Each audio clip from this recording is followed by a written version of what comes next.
Novamente estamos aqui para mais um vídeo da primeira temporada de treinamentos da Odontotec. Hoje o assunto será o SIP, que é o Sistema de Informação de Produtos. Então a gente vai ver a definição do SIP, ver como configurar o sistema para poder estar emitindo, né, esse arquivo, tá? E como fazer depois com esse arquivo já emitido. Tá? Então vamos lá, espero que ajude vocês aí no dia a dia, na verdade nos trimestres necessários de estar tirando o SIP. A gente vai ver certinho cada um dos detalhes disso. Bom, então vamos começar a falar sobre o SIP. Por definição, SIP significa Sistema de Informação de Produto, tá? Ou de produtos, né? O que o sistema transforma em arquivo para enviar para a ANS? São os orçamentos concluídos, tá? No período em que esse SIP vai ser gerado. Então, o SIP ele é gerado trimestralmente, tá?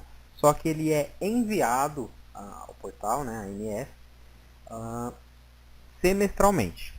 Tá? Então, a regra é mais ou menos assim. Até o último dia de fevereiro, são enviadas as competências do terceiro e quarto semestre do ano anterior. Então, por exemplo, a fevereiro desse ano, 2015, foram enviados os CIP, deveriam, né, ter sido enviados, eu espero que sim, né, que vocês tenham enviado, o CIP referente aos trimestres 3 e 4 de 2014. Tá? E agora, em agosto, devem ser enviados, até o final de agosto, né, se eu não estiver enganado, os CIPs do primeiro e segundo semestre do trimestre, né, do ano atual, 2015, tá? Então, é mais ou menos assim que funciona o envio em relação às datas, ok? Então, a gente vai ver o que deve ser configurado dentro do K2 hoje para estar gerando esse CIP.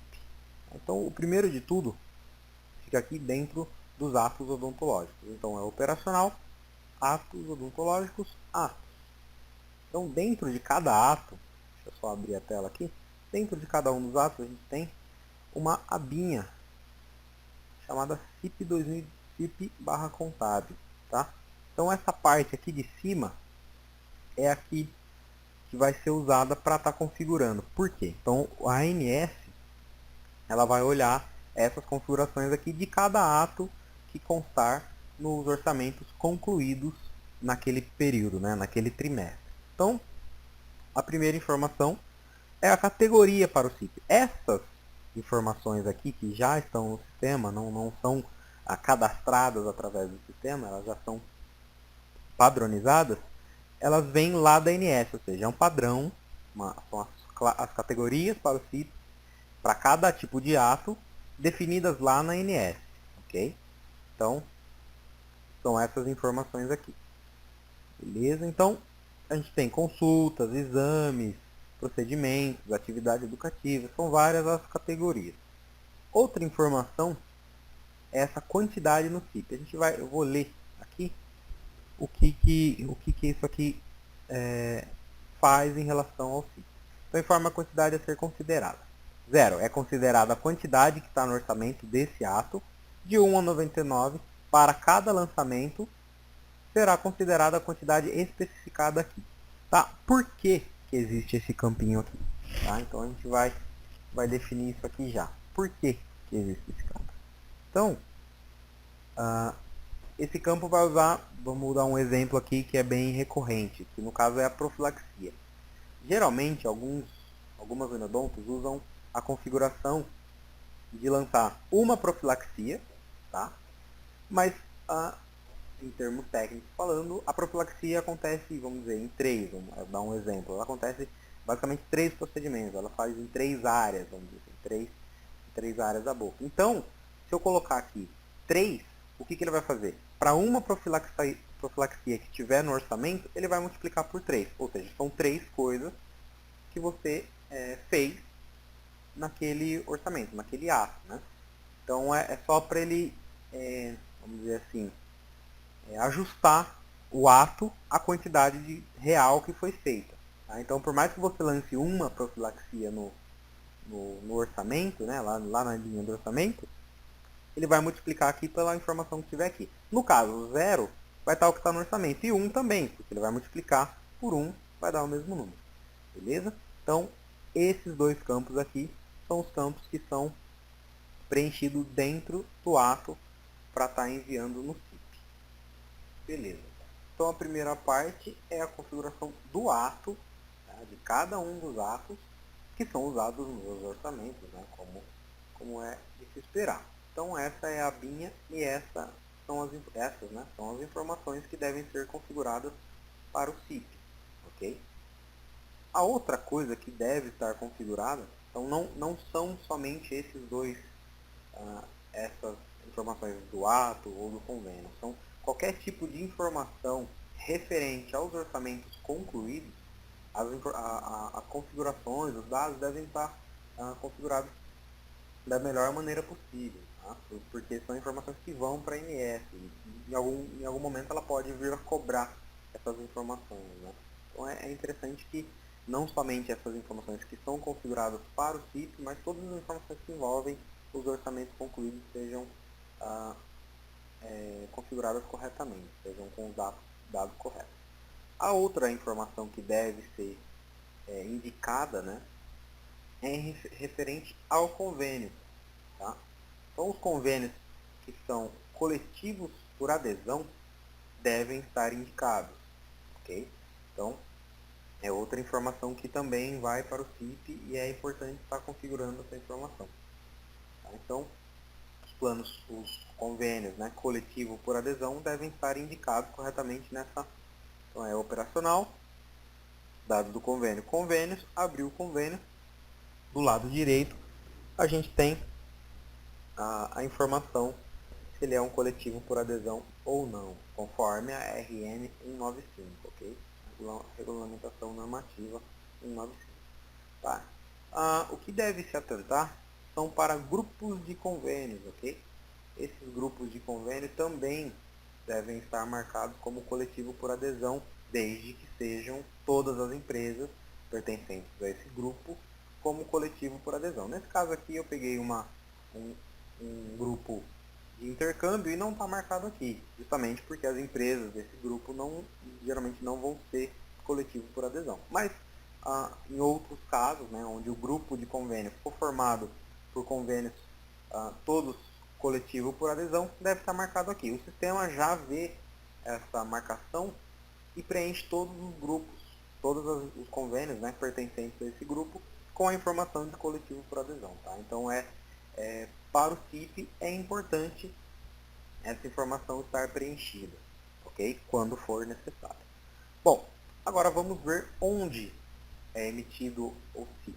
Então, como eu disse já antes, no CIP, que é emitido trimestralmente, tá? Então, de janeiro ao final de março, são 3 meses e tal, beleza. Depois de 3 ao 6. Então, são informações emitidas trimestralmente. Porém, elas são enviadas, né, para o portal semestralmente. Tá? Então, a gente vai vir aqui em operacional, orçamento, relatórios, CIP 2010. Tá? Então, essa é a carinha de como se gera o CIP. Tá? Então, a gente vem aqui, essa opçãozinha gerar arquivo para o portal do Neodonto já vem marcada, porque a gente vai incluir esse cara aqui no portal do Neodonto. Tá? Não vou fazer, de fato, o envio, porque a gente está fazendo apenas um teste, tá? Mas quando é feito envio, é no portal do Neodonto. Tá? O portal Neodonto fica em site.fi.com.br/portal neodonto/index.html. Ok? Então, lá no K2, a gente seleciona o trimestre que é referente, lembrando que os trimestres 1 e 2 são enviados em agosto, até o final de agosto do ano atual. Ou seja, então o primeiro semestre de 2015, por exemplo, e o segundo semestre, os dois são enviados até agosto deste ano agora. Okay? Enquanto no começo do ano deve ter sido enviado os trimestres 3 e 4 do ano de 2014. Ok? Então, o que é trazido aqui quando você gera o CIP? Bom, geralmente vai estar selecionada a sua operadora. Então, a gente está fazendo como da Paulista para teste aqui. Então, são trazidas as informações dos orçamentos concluídos pela Uniodonto Paulista, ok? Federação Uniodonto Paulista. Então, são trazidos todos os orçamentos concluídos nesse trimestre. Então, o primeiro trimestre de 2015 ele vai gerar uma relação de todos os orçamentos concluídos por essa Uniodonto, ok? Beleza. Gerado o CIP, o que deve ser feito? Entra aqui no portal da Uniodonto, vem depois de ter logado, né? Cada Uniodonto tem o seu login e senha, vem aqui em CIP, Sistema de Informação de Produtos. Ok? Então ela tem alguns campinhos aqui, eu vou atentar para os mais importantes, que é dados para o meu CIP. A gente vem aqui e vai clicar em importar e fazer a importação do arquivo que foi gerado no CIP. Ok? Aqui vocês estão vendo que tem a parte de importar o CIP da minha operadora, ou seja, os orçamentos que a minha operadora concluiu, tá? Mas a gente tem aqui embaixo também dados solicitados por outras operadoras. Por que são os dados solicitados por outras operadoras? Que é no caso dos repasses em pré. Tá? Então, quando a gente vai, alguém solicita para a nossa Uniodonto, para a Uniodonto que a gente está trabalhando, a gente consegue também gerar um CIP para os beneficiários que a gente, que a nossa Uniodonto atendeu, né, concluiu os orçamentos desde que estiverem configurados, né, os beneficiários, os convênios, para a modalidade repasse em pré, ok? E a mesma coisa a gente também consegue solicitar informações de outras Uniodontos. Então, por exemplo, que a gente atenda, tem alguma Uniodonto que atenda beneficiários meu em pré, que eu fiz em pré, né? Que eu fiz o repasse para essa Uniodonto, eu consigo solicitar para ela o CIP desses beneficiários, tá? Dos orçamentos desses beneficiários, tá? Porque eu também tenho que enviar essas informações. De qualquer forma, os beneficiários, a detentora do contrato é a minha Uniodonto, então por isso que eu preciso prestar informações para a ANS em relação a esses beneficiários também, ok? Então, todo esse processo é realizado aqui no portal Uniodonto. Então, é uma forma de estar importando esses dados aqui. Beleza? Bom, então, como a gente viu, essas são as regras para estar enviando o CIP para o portal. Então, a gente viu que são enviados os orçamentos concluídos no período do trimestre, né? E que, para que ter, como as informações são de extrema importância, é importante que todos, não somente aquela linha, a CIP dos atos estejam configurados, mas todas as configurações do ato estejam feitas corretamente, tá? Porque isso vai chegar lá no ANS e em algum momento pode ser que isso seja cobrado, ok? Então a gente viu onde fazer, onde configurar os atos, quais são as informações do convênio que são importantes para o CIP e também onde gerar o CIP. E por fim a gente viu lá dentro do portal Uniodonto como importar esses arquivos lá. Então existe a diferença entre o CIP da minha operadora e o CIP que eu posso solicitar ou que podem solicitar para mim em relação aos repasses em pré, ok? Até porque os repasses em custo, né, que é o repasse em custo operacional, já entram nos orçamentos que a minha Uniodonto atendeu, ou seja, no meu CIP diretamente, ok? Então essas são as definições, a gente viu como fazer e como também importar esses arquivos lá no portal Uniodonto, tá? Espero que tenha ajudado vocês. Vamos lá. Bom, esse foi mais um vídeo, né, da primeira temporada de treinamentos. Hoje o assunto foi CIP, então a gente viu o que configurar dentro do sistema, quais são as informações que são enviadas para a ANS em relação a isso, tá? Como tem a ver, qual é a relação disso com os orçamentos, né? E também lá no portal da Uniodonto, o envio desse CIP, quais são as diferenças e as formas de fazer o envio desse CIP. Então, eu espero que tenha ajudado vocês. Só lembrando que no dia 3, agora de julho, haverá o plantão de dúvidas, começando às 9h30, pelo Skype, né, do FI Treinamentos, das 9h30 às 10h. Espero que, se houver algum tipo de dúvida, que vocês possam estar procurando a gente lá para que a gente possa ajudar cada um de vocês. Muito obrigado e até a próxima.